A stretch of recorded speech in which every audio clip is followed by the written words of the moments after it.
me know if you can hear me. We're going to get going on another Death by Bunjie live stream.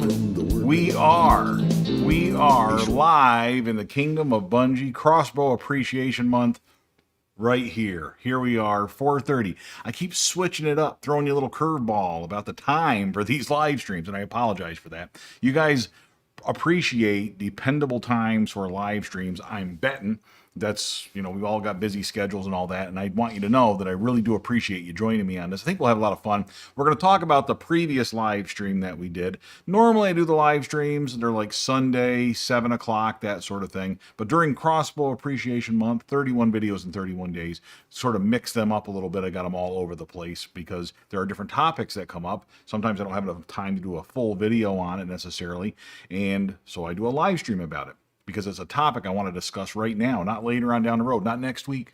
I want to talk about it now. This is one of those topics, and this is really one of those topics that wouldn't benefit from a fancier video, something like that. So I am going to jump right into it. I'm not going to take up all your time because I did the last live stream, that impromptu live stream at 5 o'clock, and I know some people were, you got to get to dinner, right? You got to drink some tea. I don't even like tea. I don't like tea. I like coffee, but I got to save my voice, make sure I can get through Crossbow Appreciation Month. Last year I had problems with that too, but we're getting there. We're getting there.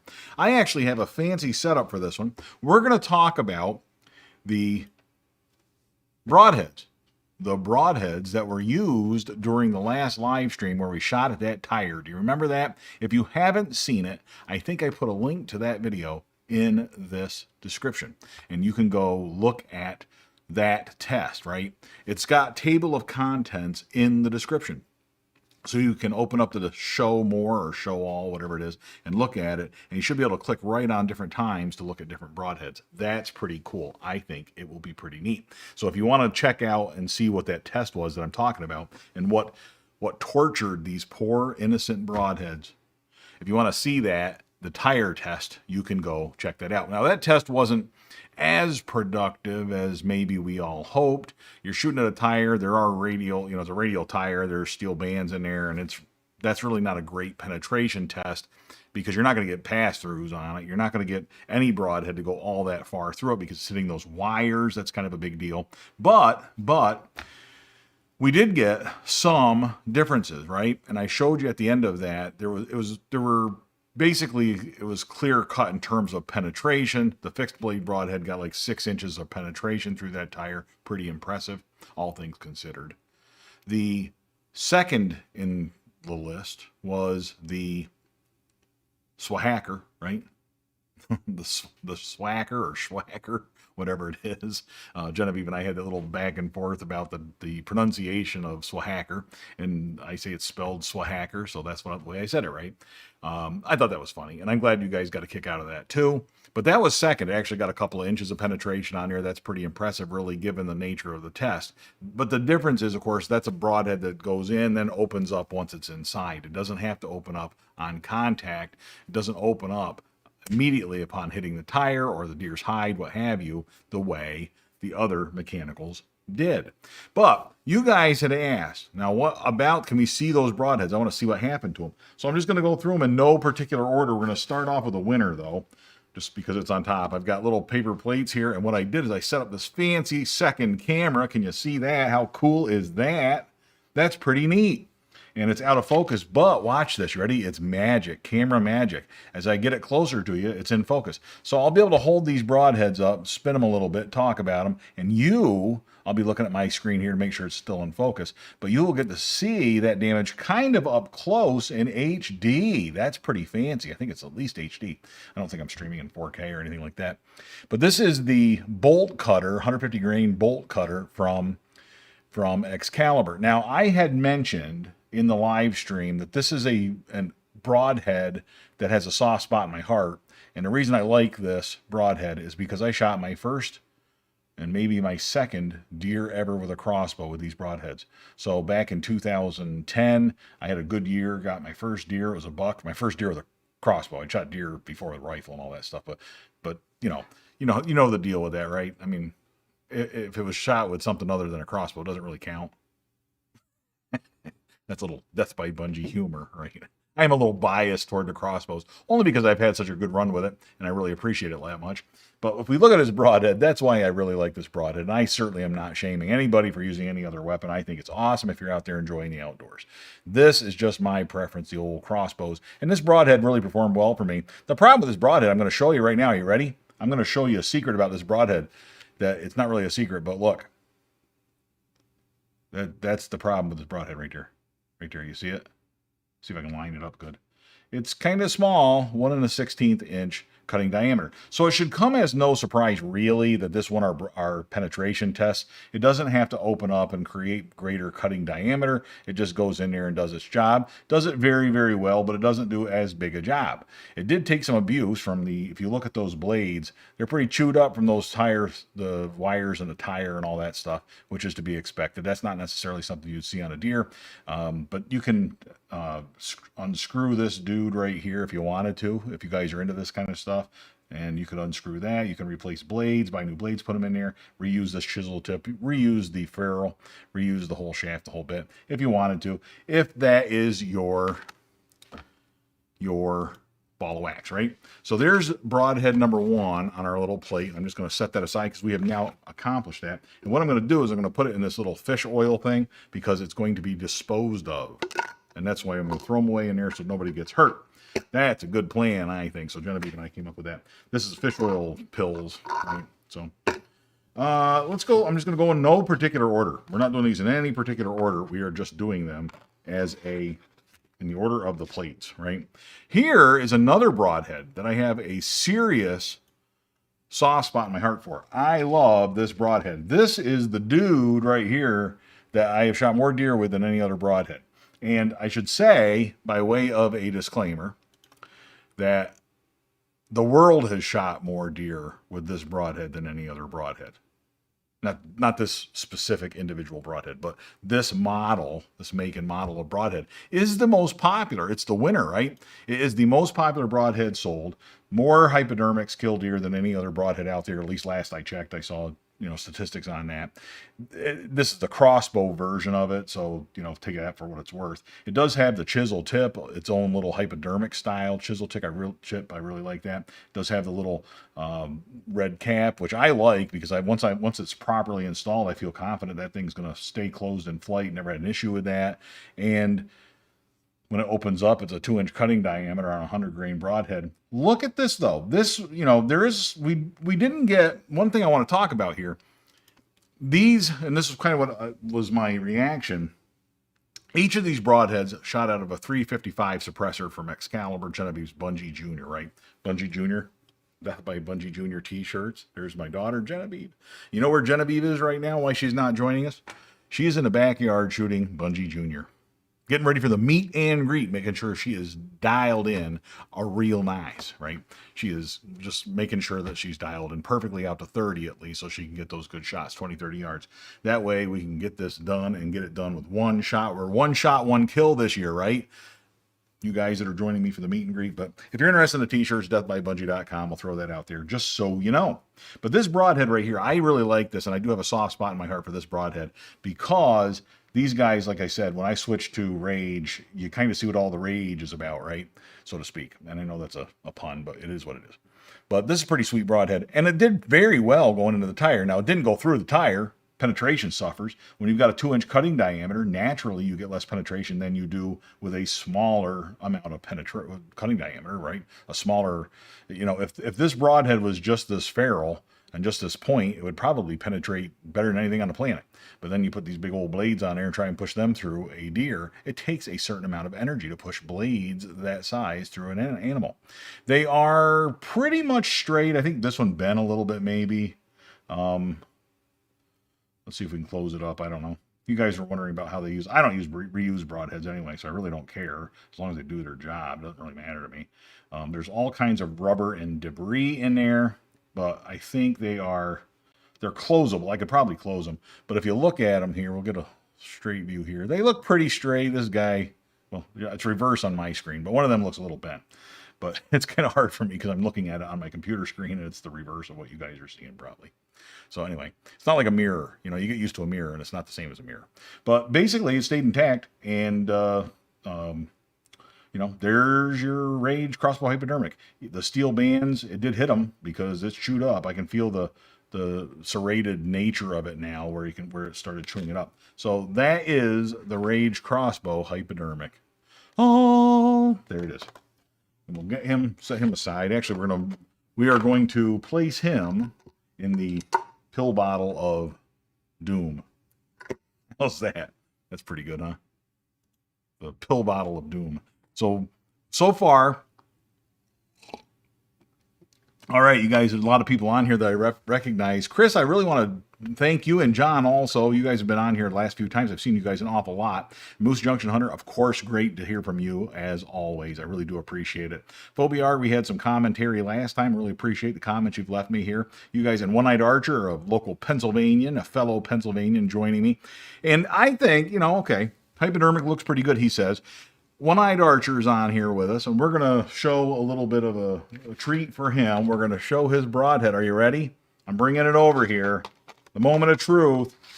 So make sure I got all of it. Oh, it's all good. It's all good, trust me. But here is the True Glow 100 grain. This was a 4-blade, and I kind of have a new invention here. I have turned it from a 4-blade into a 2-blade. The tire turned it into a 2-blade, see, because it broke off 2 of the blades. You see what I mean?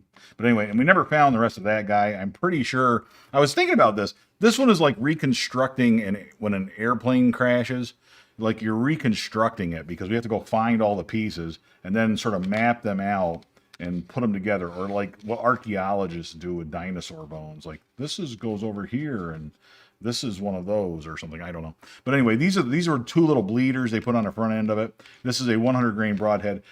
In all fairness, penetration was the doom for this poor little guy because it penetrated nicely. That has that same kind of tip, that chisel tip, and it penetrated nicely. It drove it clear past those little bleeders, but once those bleeders got in here, man, they were just no match for the rubber bands, for the metal bands, the steel bands in the tire, and it just tore them apart. So, and like I said, we didn't even find that guy.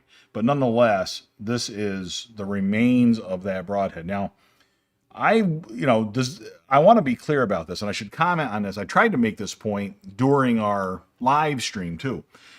Don't take this to mean at all that you shouldn't use this broadhead for hunting deer. That doesn't mean that, right? Is this something you consider? Like, is there something from this demonstration here, from these pieces, that you can use to sort of consider whether you should use it for deer? Maybe it's something to consider, but keeping in mind that deer aren't made of rubber, they're not made of steel, they don't have that same kind of protective tire armor, right? But nonetheless, that broadhead's going to face certain challenges that other ones don't. However, that broadhead does have a nice 2-inch cutting, or 1 3/4 cutting diameter here, I think, and then it had the bleeders this way too. So it has additional benefits that other broadheads might not offer. The other thing about this broadhead that One-Eyed Archer will tell us, hopefully in an upcoming video if I get a chance to shoot with him in the crossbow range in the backyard, the other thing he's going to tell you, I think, is that this is one heck of an accurate broadhead. This thing flies. It doesn't fly like that, of course. It's closed up when you shoot it, but you know, that thing, he says it flies very, very accurately. I mean, he's had success at longer ranges with this on local Pennsylvania deer. That counts for something, right? So we shouldn't look at these things necessarily as winners and losers. We should look at it like, what can I take from this and apply to my own crossbow hunting method? That's kind of what you want to look at this for. Okay, that's what I suggest anyway.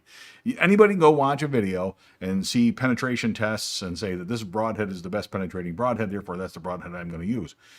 And maybe that works for you. And if it does, fantastic. But it might not be the whole consideration. You need to think about these things, evaluate them in your own scheme of things, and see how it fits in with your hunting method.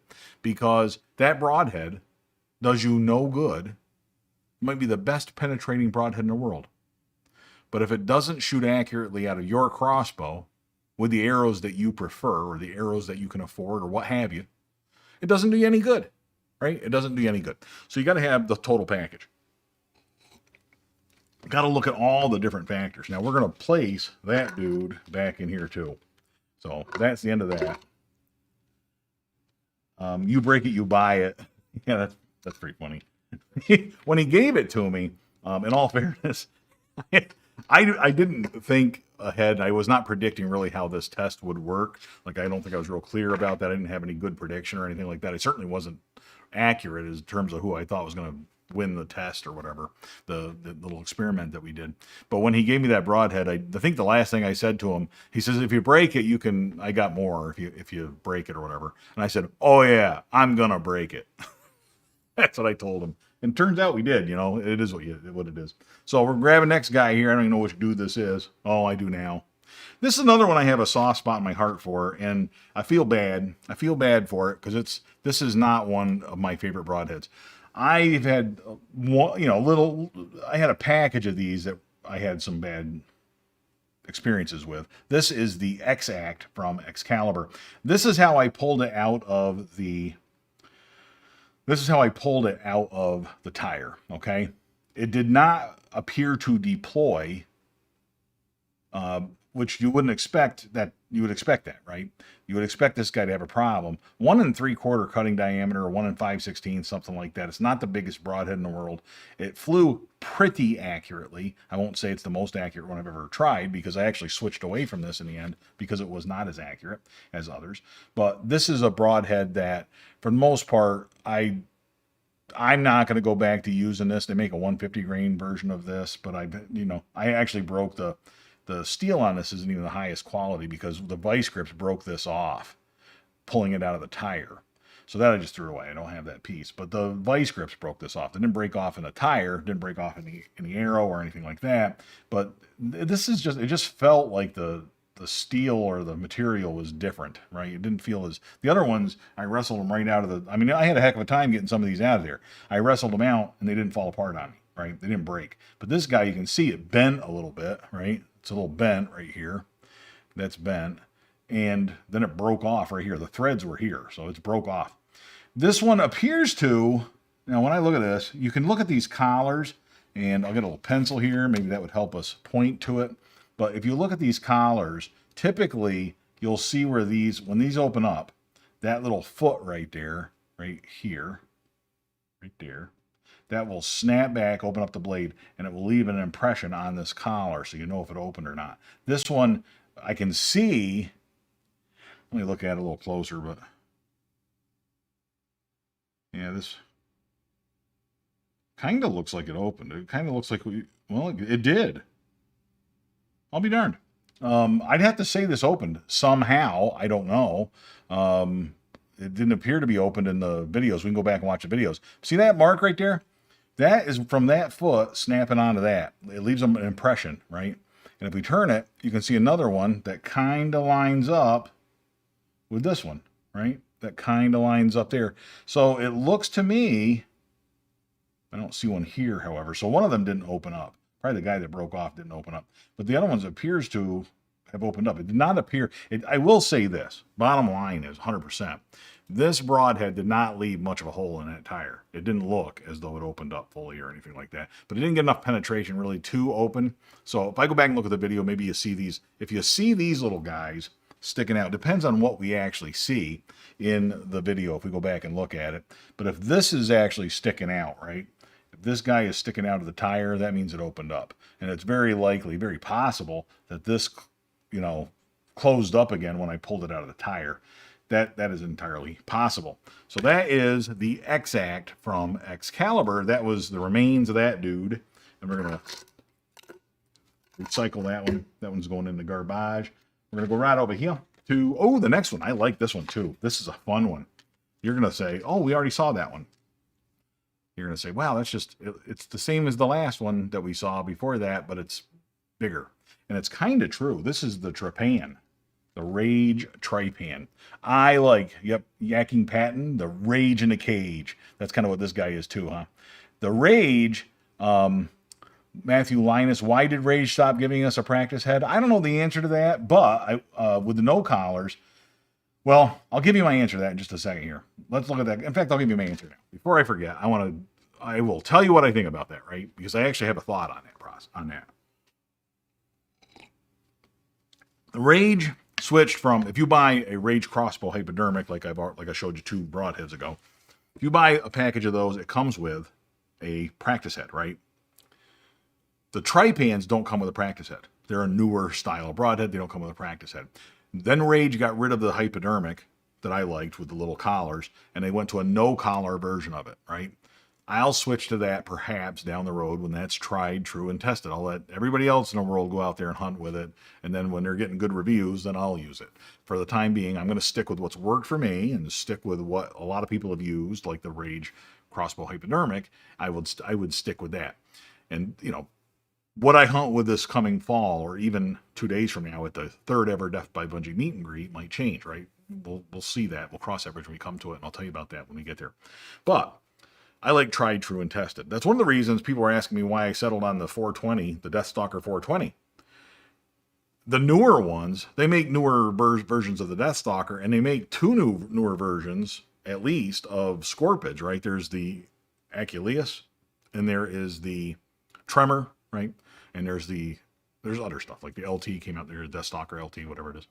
But there's other crossbows out there, but they're kind of new, and you don't see a lot about them on the internet yet. So I wouldn't go buy, I mean, and you can do whatever you want. Somebody's got to buy those crossbows. Somebody's got to test those crossbows, use those crossbows, and see if they're going to work, right? And report back to the rest of us. And if that model is fraught with problems, it will disappear and drift off into history, crossbow history. And then you and I will be looking at different models next year instead of those. A few years from now, I'd consider getting a really fast Scorpid, right? The 480 feet per second model. Probably by that time that happens, everybody else is shooting 550 by that time or something. I don't know. But for right now, 420, that Deathstalker 420 is kind of the workhorse of Scorpid. And it's been around a long time. So that's why I like that. Okay, that's why I settled on the 420. Very happy with that.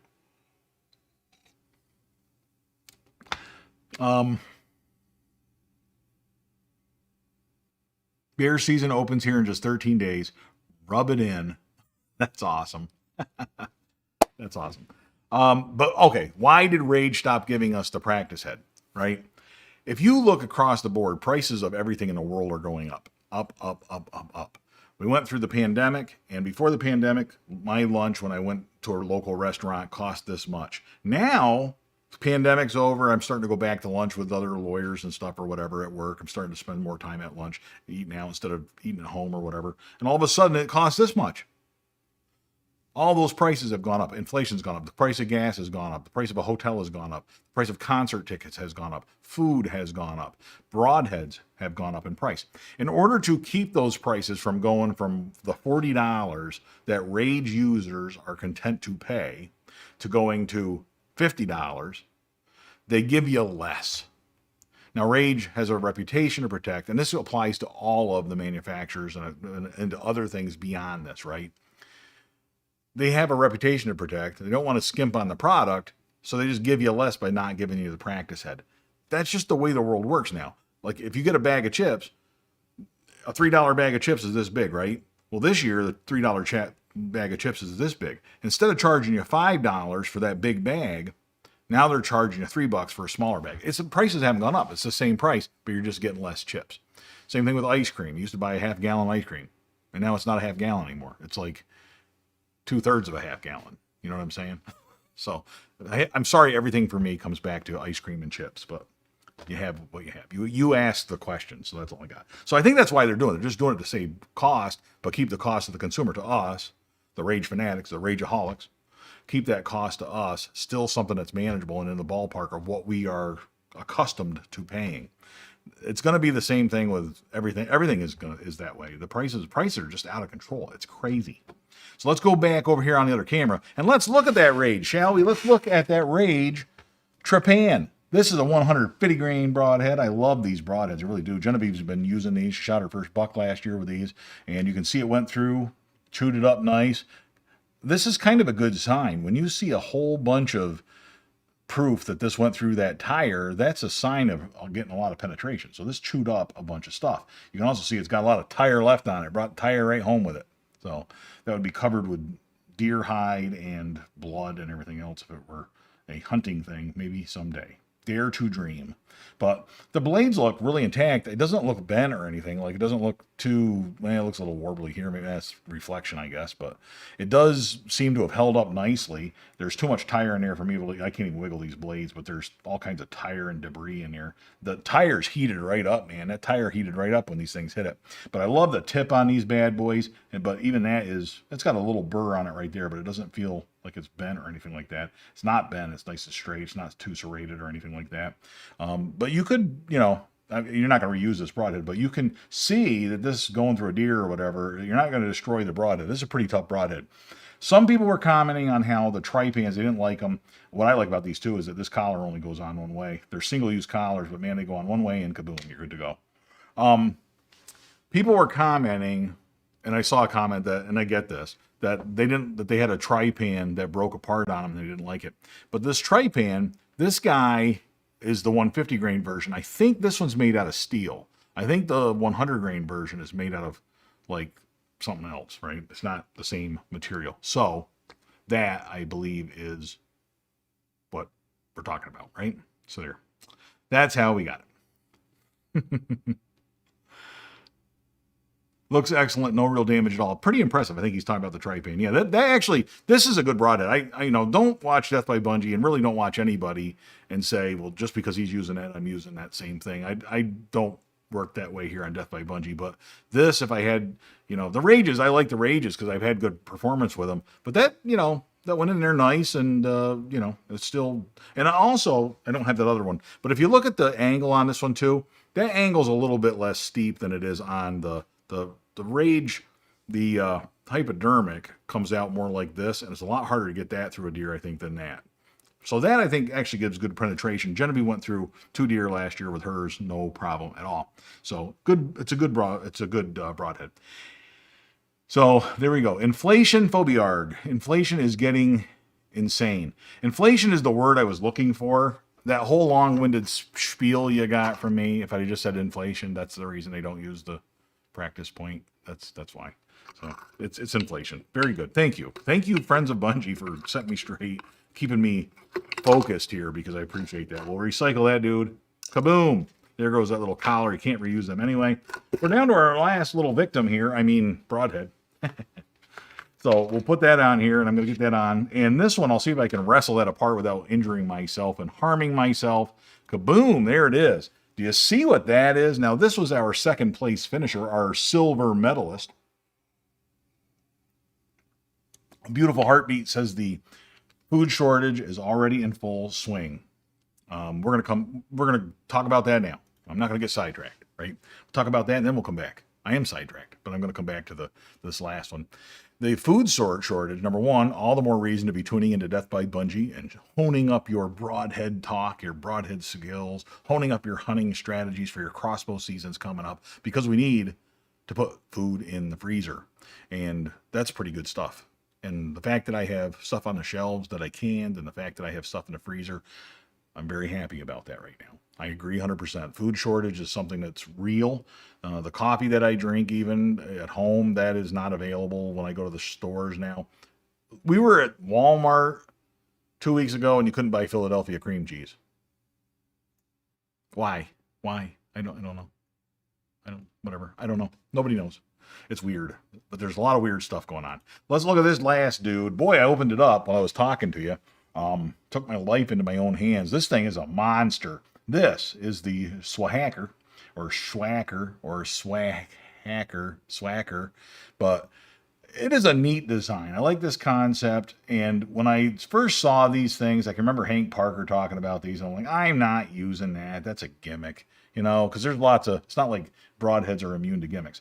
However, these have grown on me, I will say that, and once I understood the concept behind them. Now, this blade is bent and will not go back in there. I could force it, but it won't come back out. So that's bent, right? Going through the tire.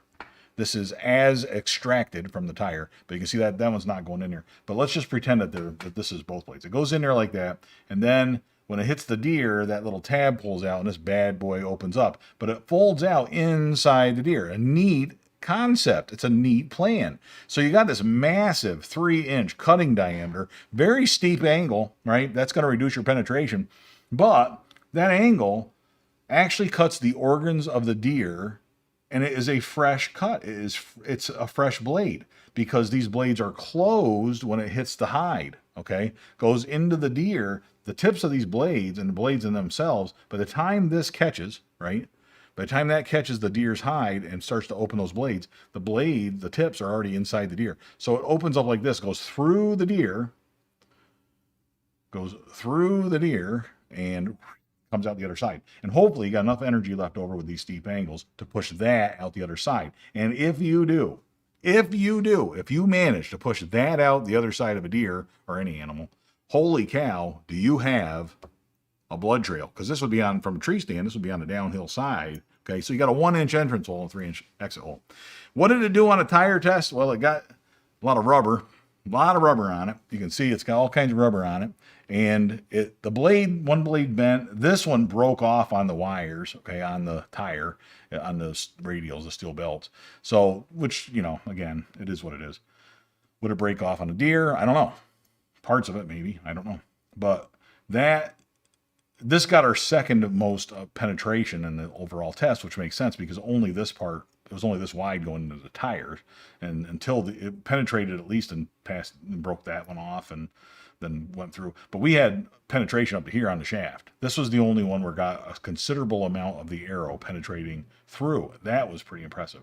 So really overall, this is an impressive broadhead. I will say there's an army of Swacker fans out there who love those broadheads, and we will place that in the tomb of the unknown broadheads. Look at that. We're going to get rid of it there.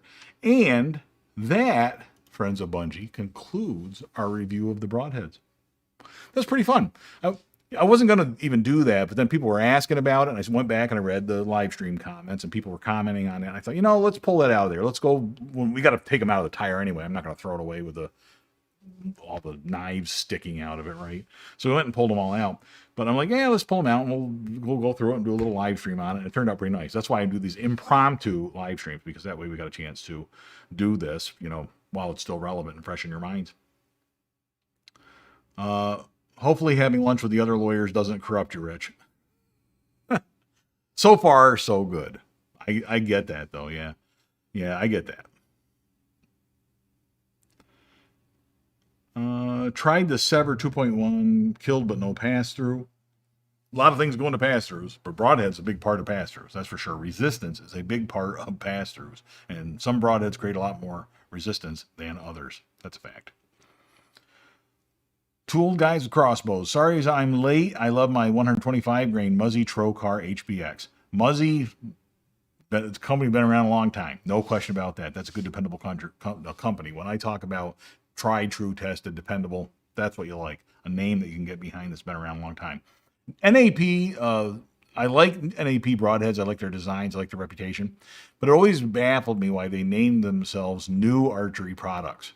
Because new is not really what I'm in the market for. I'm looking for old, tried, true, and tested. That's what I would name my broadhead company. Tried, true, and tested broadheads. I really appreciate you guys getting on here. Matthew Linus, I love the 3-inch Swacker 150 grain. That's what that was, the 150 grain. Shot a few deer with them, and they have just left a devastating hole, but not as good on thick-skinned animals like hogs. And yes, Hank Parker is a phony. I didn't mean to imply that Hank Parker was a phony, but I get what you're saying. He's Hank Parker, though. I think he spearheaded these Swacker broadheads. So he was the first person I remember really pushing them. He's really pushing the Swacker broadheads. And I'm like, man, it just looks like a gimmick, but it is what it is.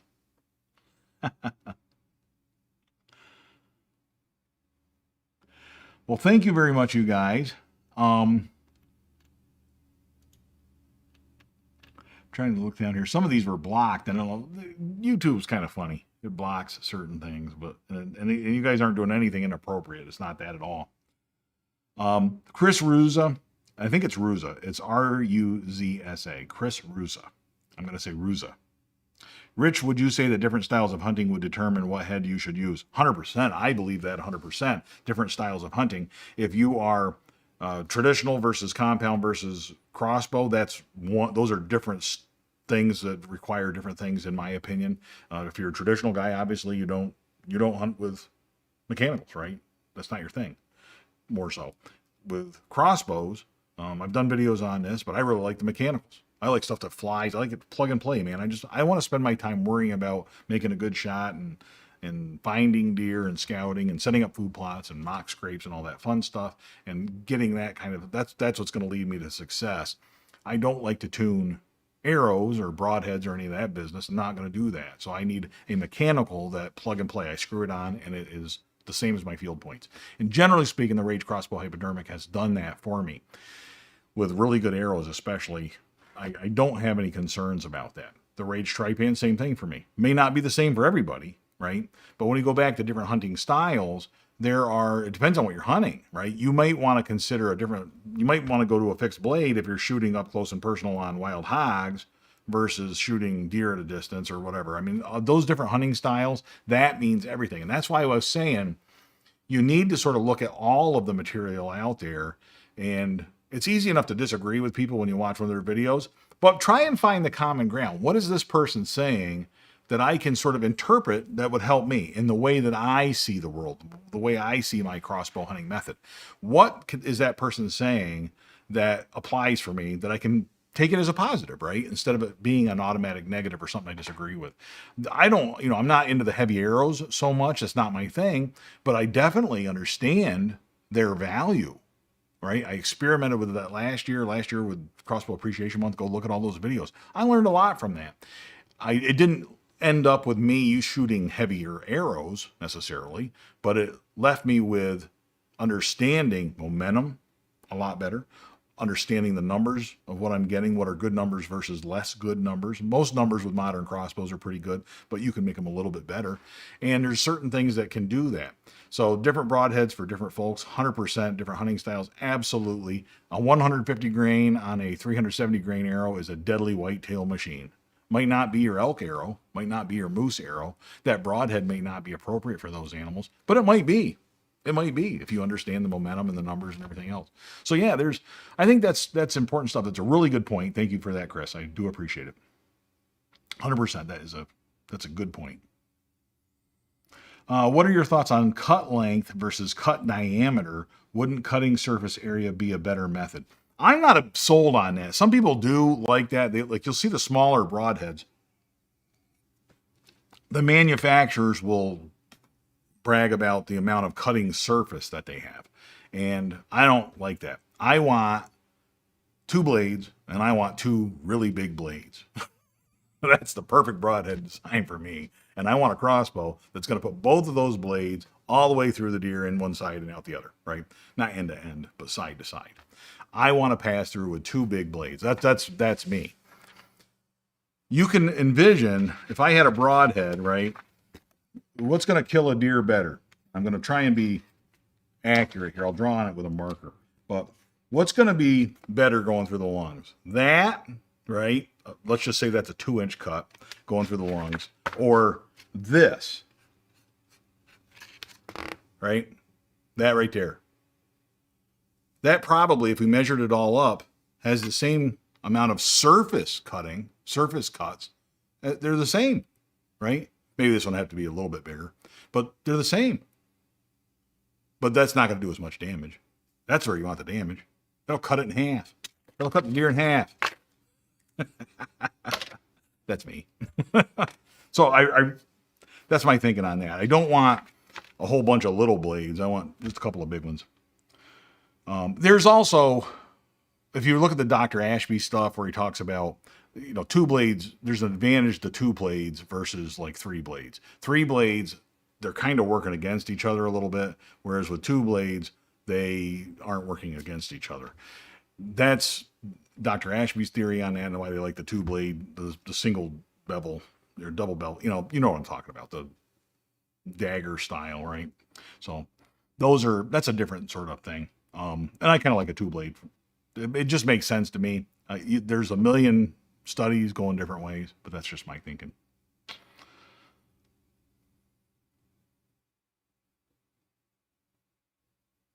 I switched from Wasp to Montec last 2 years, limited blood trail, but deer didn't go much over 20 yards. Well, that's the goal, get them to stop, right? Pass through with a 270 feet per second bow. That's awesome. Matthew Lyons, thank you very much, sir, for the super chat. I really appreciate it. I was just thinking about how nice iced coffee would be from Dunkin' Donuts after having to drink this tea, to keep my voice going here and all that good stuff, but... What's the total weight on my Deathstalker arrow with the 150 grain head? George Keith, I'm going to get my calculator out here and I'm going to do some math and get it out here. And, oh wait, I can't add that up because my calculator's broken. I got to get a battery. I have the battery out, but I'm going to put a battery up. But I'll do it for you. It's 425. Well, when we weighed them, they were 425. And I don't know how we got to that number because it's a 370 grain arrow with a 150 grain broadhead. So it's really 420 or 425, right? But the momentum, if you remember from the speed testing live stream, that momentum is like 0.7, a little bit over the 0.7. Can you jack that up with a heavier broadhead, heavier arrows? Absolutely you can. But 0.7 ought to do me well when I can hit a bullseye at 50 yards, kill a woodchuck with it, and then turn around and shoot a deer. Right? 0.7 is pretty good, especially since I'm shooting 380 plus. So I like that. The 150 is a nice compromise, and it doesn't require me to do anything fancy with the arrows. It's just screwing on a 150 grain broadhead of my choosing. How's that? The one-eyed archer says the True Glow, you can replace the front bleeders with the back ones and have 1 3/4 by 1 3/4. That's a big hole. That is a big hole. That is. That would make it like a 4-blade, 1 3/4 inch cut. That's pretty big. Wow, Lever Action has a tornado. What's with the storms? Well, we just came off of 5 inches. Our meet and greet is being held in a location this year where, and this is a quick update for the meet and greeters. They had 5 inches of rain, 5 inches in 24 hours where this is held. That's like a world record, 5 inches of rain. They had floods over there. There's all kinds of stuff on Facebook that I was looking at. But a friend of Bunjie who couldn't make it to our meet and greet hunted there today and sent me a picture of his successful hog harvest. Shot a nice big hog there and sent me a picture of it. Hunted there today, the day that the rain stopped. So the place is functional. I have been in contact with them and they will be able to accommodate us. They're still looking forward to having us there. We're still pretty excited about it. So I am excited. I can't wait to see you guys again. And George Keith is shooting an Ashby style head at this meet and greet. We will get that on film. George, get your best hunting clothes on there and get all shined up because we're going to do some videos, hopefully. And if you don't mind, I would love to talk to you about your arrow rig. George was with us last year. I really appreciate him coming back again for the meet and greet. It would be great to be able to talk to him. Last year, everybody's, you don't know people's comfort level last year because COVID was in full swing. I don't know what COVID's doing this year, but at least with the vaccination, I feel more comfortable. So I don't mind if people want to talk to me, we'll get in there, we'll get pictures, we'll talk. I hope to, have the camera there and be able to interview people and talk about their crossbow rigs and their arrow rigs and all that good stuff. And let's look at those broadheads. I love broadheads. People get bent out of shape about broadheads. And I understand that because, man, when you got something that works for you, you want to share that with everybody else. But I'm always interested in, I'm happy to switch broadheads just to try a new broadhead. I want to have a comfort level with it. It's got to be tried, true, and tested. It's got to be something that works well with my equipment. But I'm more than happy to try one out, right? And so I'm very anxious to see what other people hunt with this year. Very excited about that. That's going to be fun.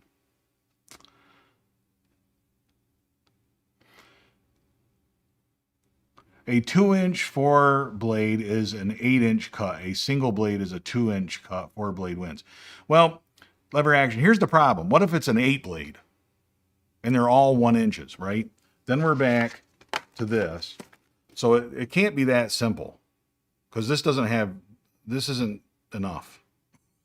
I don't know if that's clear or not, but that's what I was thinking. What if they're 8 1/2-inch blades? Then it's not even legal. Right? It's got to be 7/8 inches to be even legal in Pennsylvania. So if you had you could have 10 1/2-inch blades and it remains an illegal broadhead because it's not even 7/8 inch cutting diameter. So that doesn't cut it for me.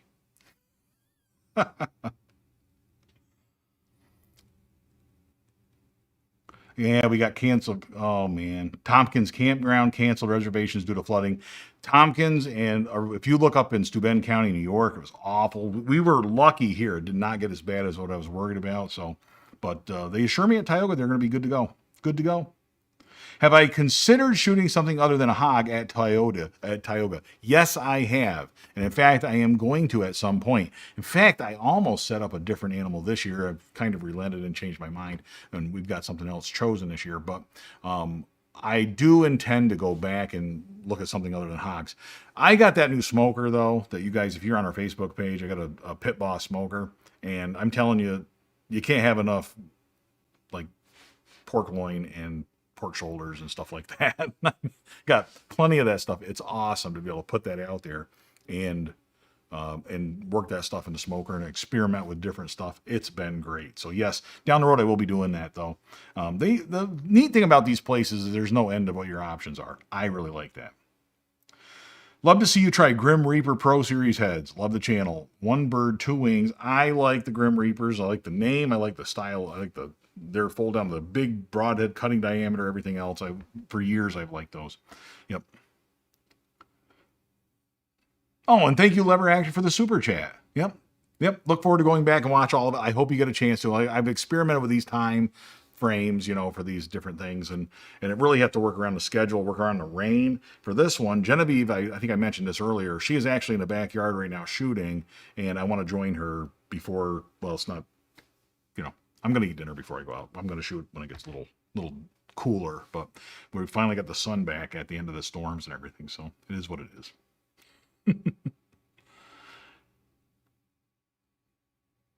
Man, you guys got some really good taste in broadheads. I do like seeing the Sever stuff. I have a Sever I will be trying here in the near future. I had a friend of Bunjie send me a Sever. Check out this cool package. Those of you who are unfamiliar with Sever, that is pretty slick, isn't it? Isn't that kind of neat? So they come in this little box. It's like fancy jewelry or something. I don't know. But yeah, I haven't even taken it out of the box yet.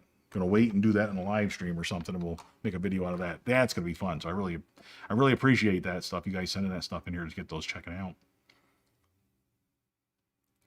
Daniel McAllister saw the 3.1 Rage Extreme.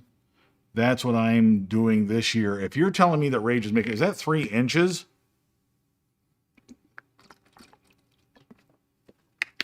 Tell me what you're talking about with a Rage 3.1 or something.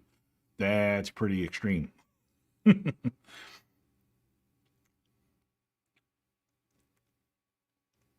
Any black bear hunts this year? Absolutely. Got one planned in the works. We'll see how it goes. I don't know what COVID means for black bears. I don't know. There's got to be 1 million black bears extra this year because you just can't go anyplace and hunt them. They're just giving you fits. I have a feeling by the time I get ready to go to Maine, they're going to shut Maine down again. That's probably what's going to happen.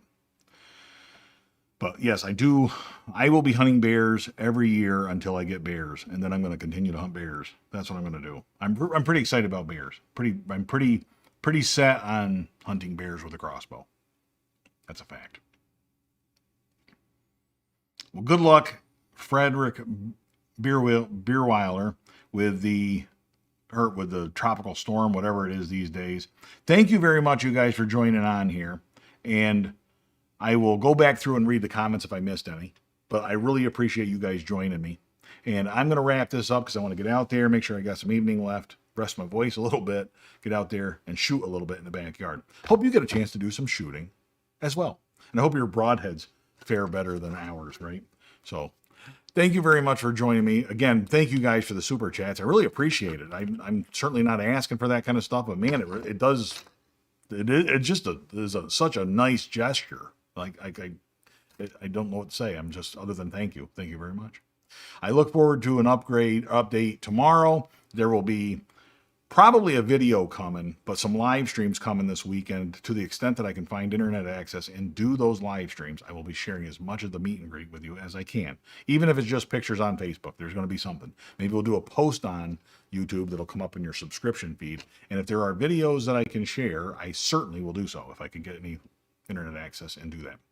Thank you guys for joining me once again. I really appreciate it. Until next time.